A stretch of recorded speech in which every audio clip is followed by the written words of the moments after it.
This is the Ruger RXM. In today's video, what I really wanted to do was go over 5 reasons why this is the most important handgun for the year 2025. Now, when I first heard the announcement that this was coming out, I wasn't initially excited to test it or even do a review on it because I thought that it was just another Glock clone. However, after doing a lot more research on this, I realized that this has a lot more going for it than its competition, and it even has some features that makes it edge out some of its competition, like the ZEV OZ9. None of the other pistols that I've ever tested before can even come close to what this one can do, with the features that it has for even remotely the same price. Obviously, I said for at this price point, and this is very, very affordable, and I want to define what I mean by affordable. So when it comes to affordability, I like to not only look at what the price is, but I like to compare it to the average price of its competitors, taking into account any of the special features that it has. And what I mean by that is typically the RXM, for example, these are typically averaging 4 Benjamin Franklins. However, I have seen them for quite a bit less. In fact, I'll actually have a list for everything that we're talking about. The first link in the description, I'll pin it in the comments. And the reason I bring that up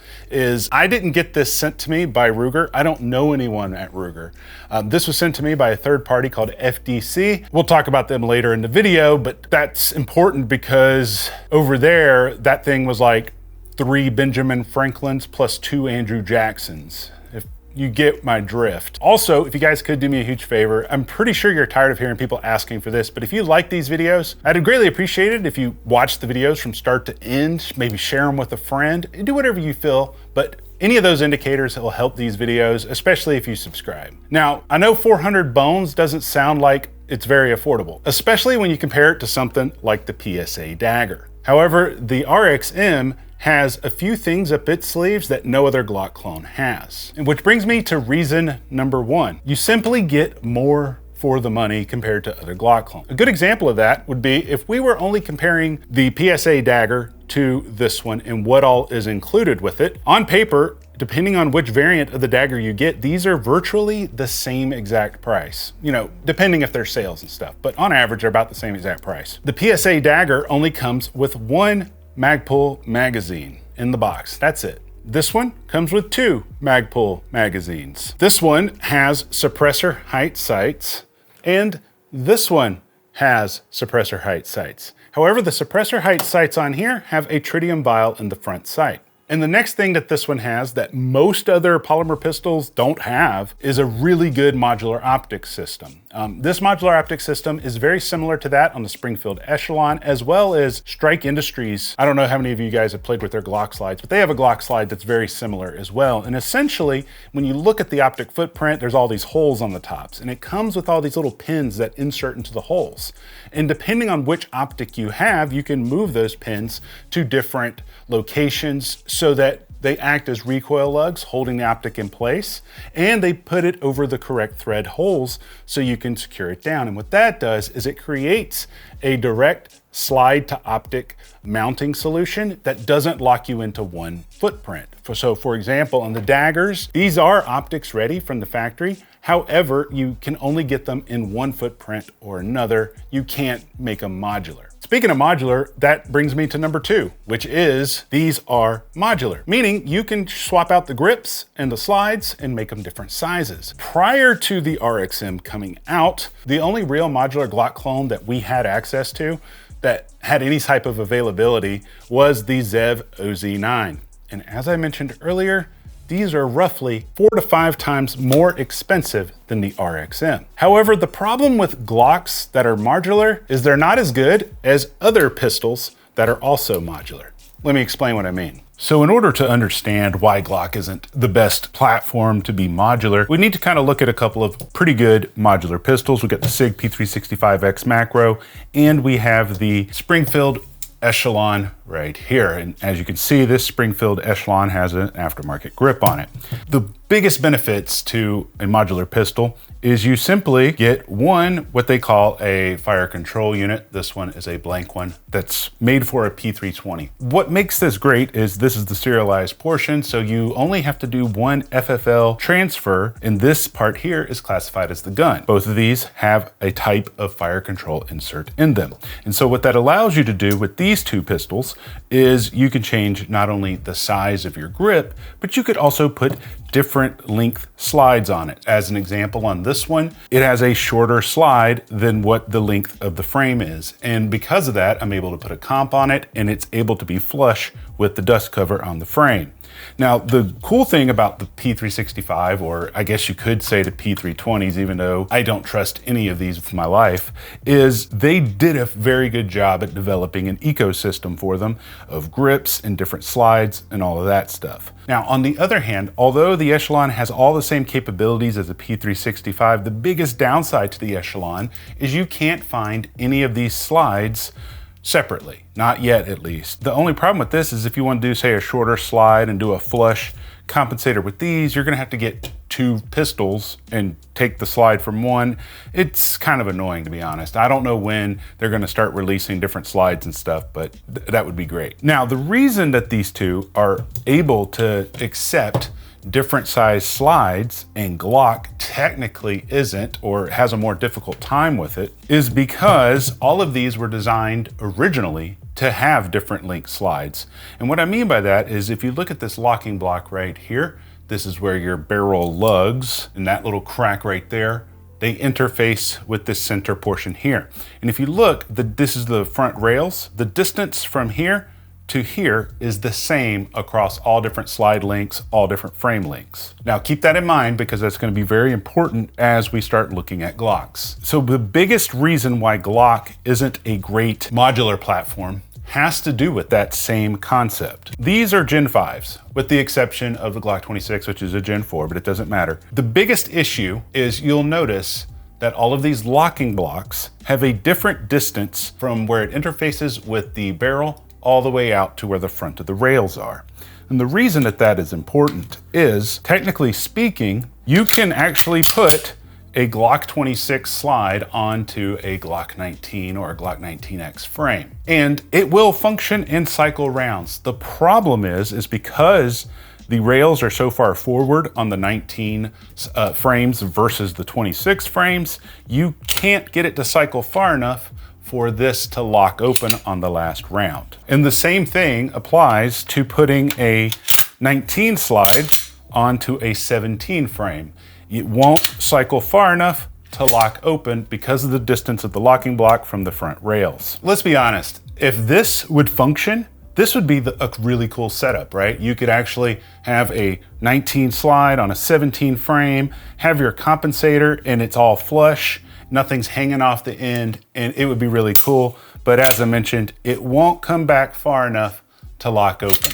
Now, that is just the problems across the board, regardless of the generation of the Glock that we have. Now, the next problem that we have with Glocks being modular has to do with barrel lugs and locking blocks. And so I just showed you Gen 5. And if you noticed on the Gen 5s, all of them had the same size locking block. But when you look at Gen 4 and Gen 3, for example, these are both full-size Glock 17 frames. On the right, I have a Gen 5, and on the left, we have a Gen 3.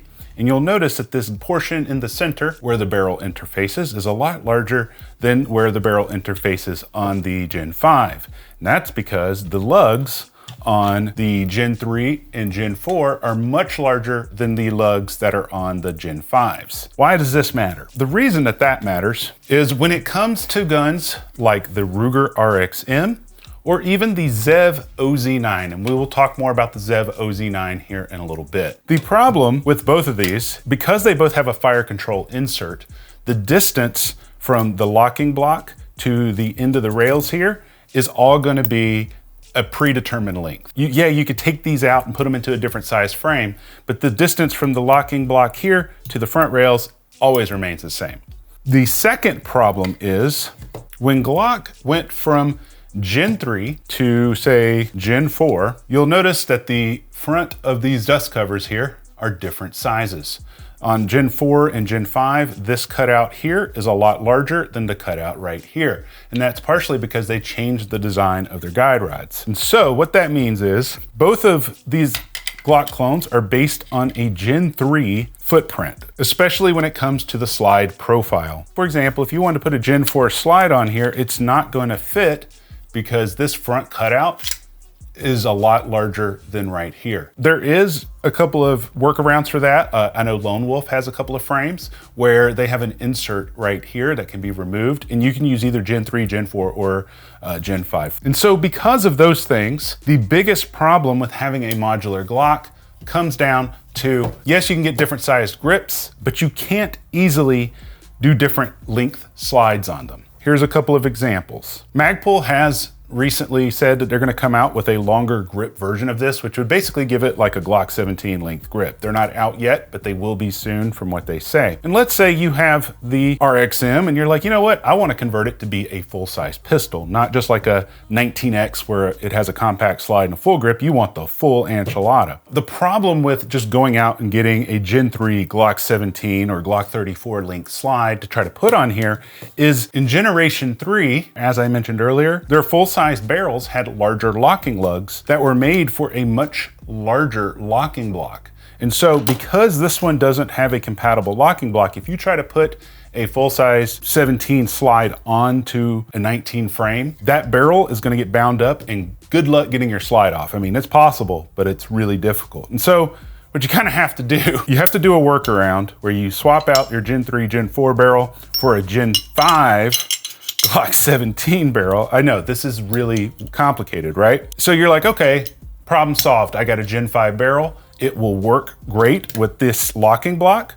The problem is there's no guide rods that are long enough to fit. So you can see here how this barrel sits a lot closer than this one. If you get a Gen 5 barrel to put in there, it won't fit into place. There's just not enough length for it. So you're like, all right, what the heck can I even do here?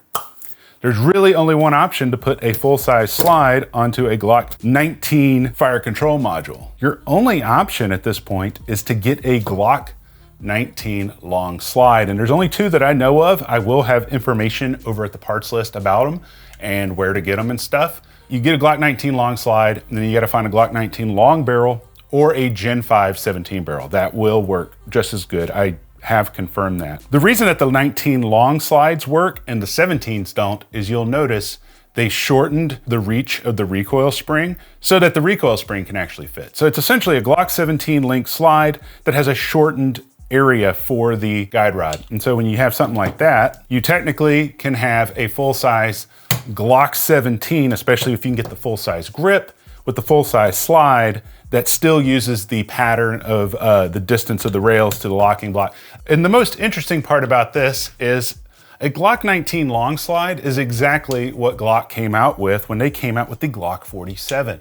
You'll notice they just shortened the reach of this recoil spring. Now the problem is, you would think, oh, okay, I don't need a Glock 19 long slide. I'll just go get a Glock 47 slide and put it on my RXM. The problem is this is Gen 5 and this front cutout is so large, it's not gonna fit into the dust cover of the frame. Just to kind of clear the air, I'm not trying to confuse you guys. I'm just trying to show you why Glock is not the best modular platform. Has to do with they were never designed to be modular, and Glock has all these different dimensions for their front rails and locking blocks, which means there has to be a lot of workarounds. So you might be wondering at this point, all right, man, dude, that's a lot of problems. You kind of fried my brain. I don't understand. Why on earth would I even want a modular Glock? Well, there is a benefit to it, despite the fact that it's really difficult to change the length of the slide without getting a long slide and stuff like that, and you can't really make the slide any shorter. One of the biggest reasons has to do with the ergos and stuff like that on the gun, and we're gonna go into some of the ergos on here in a minute. But let's say you bought a stock Glock and you just did not like the grip texture, you didn't like the ergonomics of it, maybe you wanted some kind of texturing on the indexing points. You only had two options, which was one, you could order an aftermarket frame, but then you got to go through another FFL transfer in order to get that. And so you got two guns, but they both only function as one because you can only put the slide on one frame or the other. Now, if you didn't want to go through another FFL transfer, your other option was to take your frame, ship it off to someone, and have them do a stipple job on the grip and do some recontouring. However, the problem with that is stippling, although it's worth it, is very expensive, and if it's your only handgun, you're gonna be without the grip for a very long period of time. The coolest part about this is these little grip modules right here. They're only like 30 George Washingtons or something like that. And so if you didn't like this grip texture that's on here or the ergos, you can pick up a cheap grip module, send it off to a stippler. There's even stipplers that are selling them pre-stippled, and you could have a totally different with a different feel, and you didn't have to be without, nor did you have to go through another FFL transfer. The other benefit is if you have bigger hands. And we'll talk more about that in a second when we do a close-up comparison of the OZ9 to the RXM, because there's a lot of similarities to them. But if your hands are a little bit big for the frame, you want to get a full-length grip frame, and you can do so. Now, the reason number 3 that I really like this is the ergonomics and the texturing that are on here compared to some of its competition. So let's do a little bit of a comparison between its competition in regards to its ergos and its texture and stuff like that. First off, we have the X Macro P365. Don't pay attention to this backstrap and magwell. That is an upgrade to it. But if you look at the texturing, it does have really good texturing here. We have a little bit of a slight finger groove right here. And then, as you can see on the side, there's not much texturing. In fact, there's nowhere to put your thumbs. That's why I upgraded to this little fella right here so that I can have a place to put my thumb. If we compare it to the Springfield Echelon,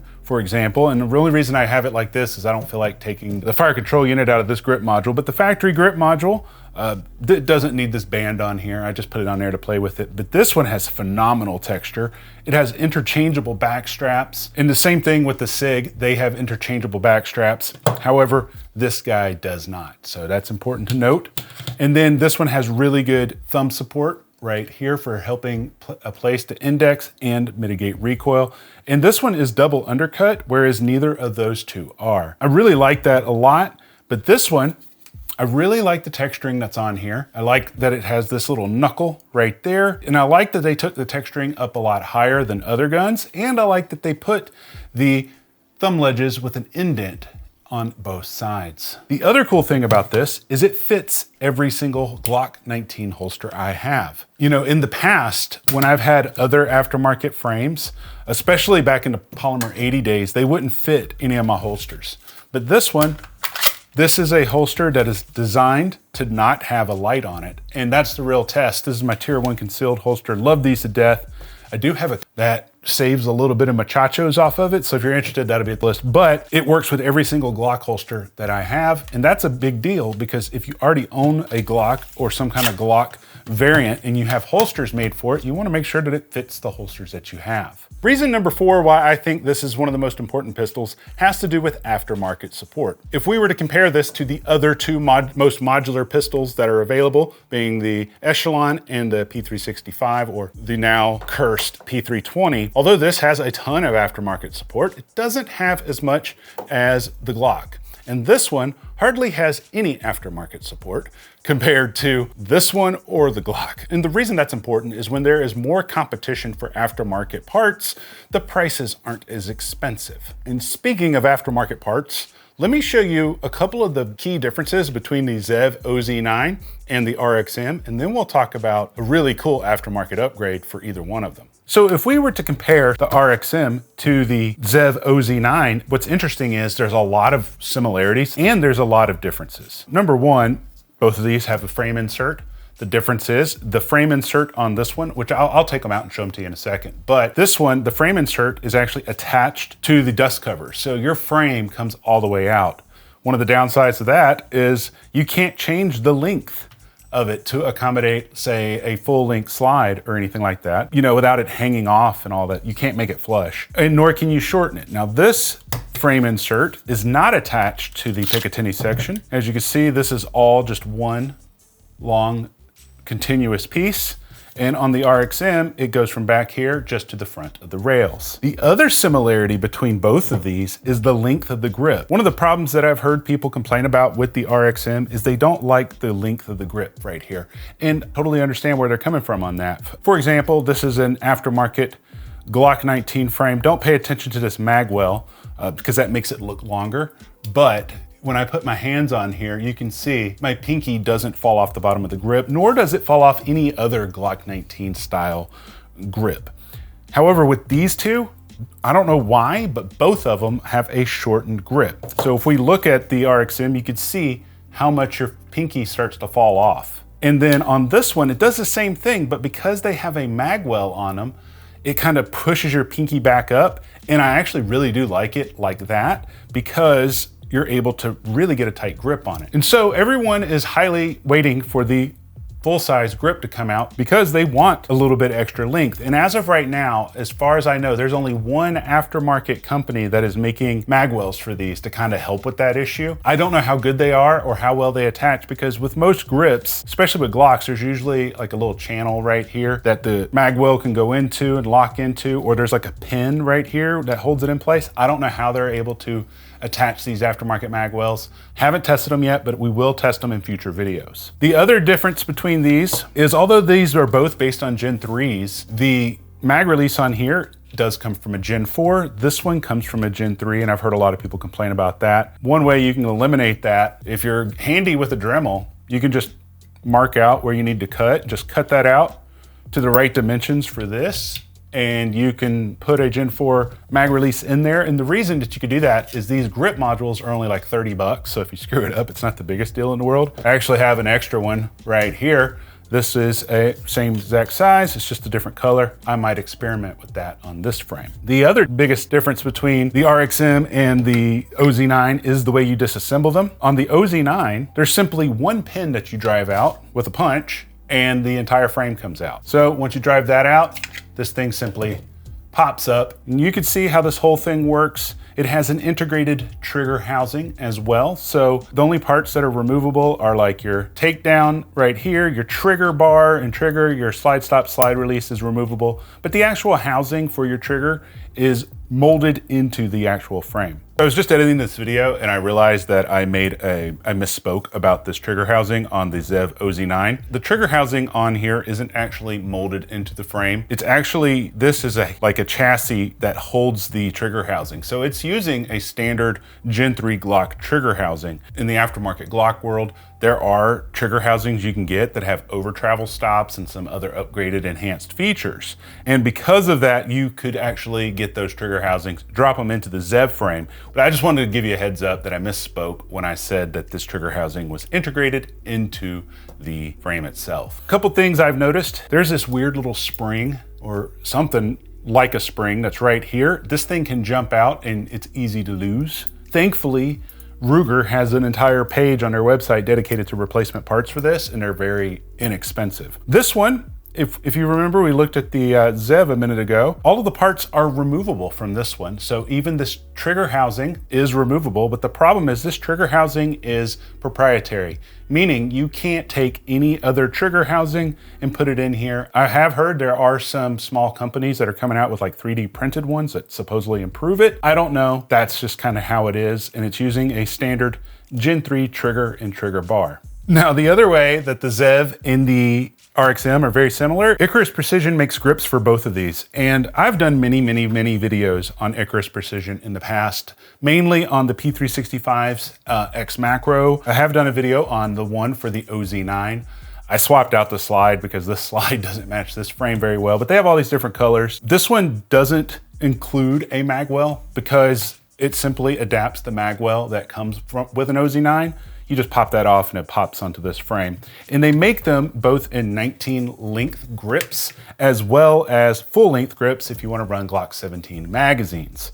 Now, it's interesting because both of these are the 19 size and both of these grips are virtually the same exact length. They're a little bit shorter, similar to these OEM frames right here. The problem is with these frames is they're very expensive. But I will say this, these are literally the only metal frames that I've ever tested. I've done a whole video on this. I'll put a link up in the corner if you want to watch it about metal handguns being a scam, at least aluminum.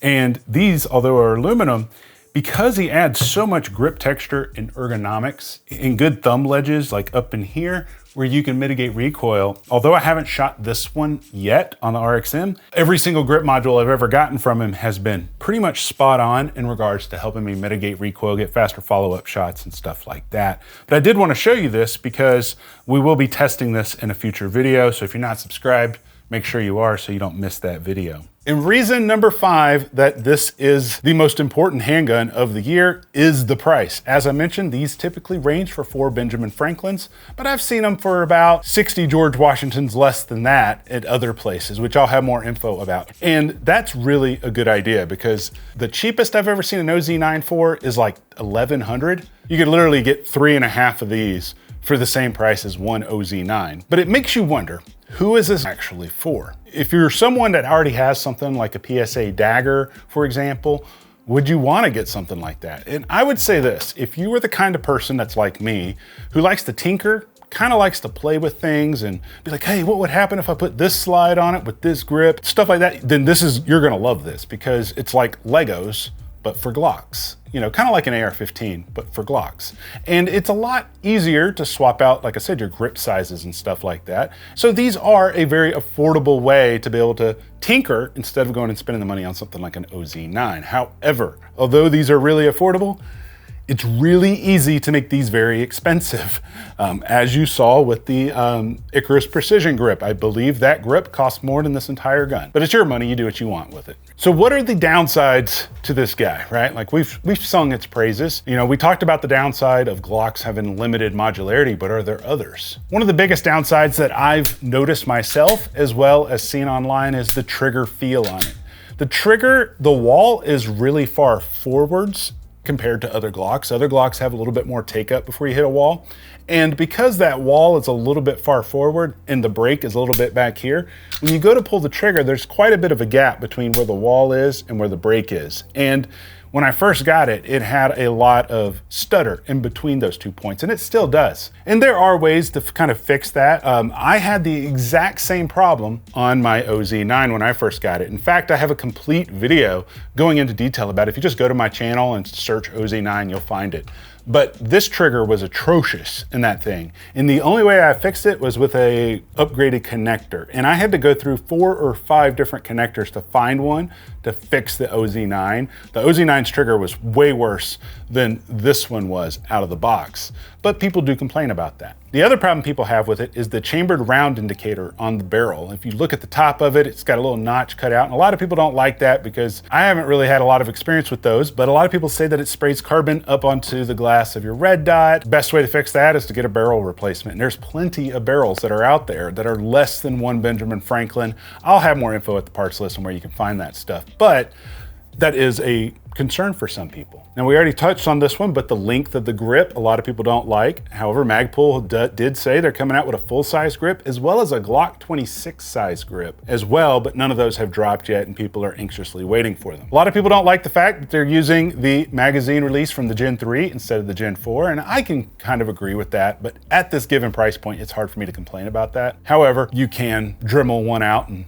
place a Gen 4 in there if you want to. One big concern that I have seen that does kind of worry me is I was looking on the RXM Facebook group and a lot of people were getting broken firing pins from just dry firing, or even just not dry firing, but shooting live ammunition. And maybe there was a problem, but that could be a cause for concern. I would definitely suggest you do a little over 1,000 rounds through this before you ever choose to use it for self-defense, just to verify, or just go out and get you an OEM Glock firing pin and swap that out, and then you don't got to worry about it. This isn't a problem that I have encountered yet, but a lot of people have said that they're having cycling problems using OEM Glock mags versus the Magpul P-mags. Now, historically speaking, with any of my Glock clones that I've tested, I've always had the best luck with OEM mags versus P-mags.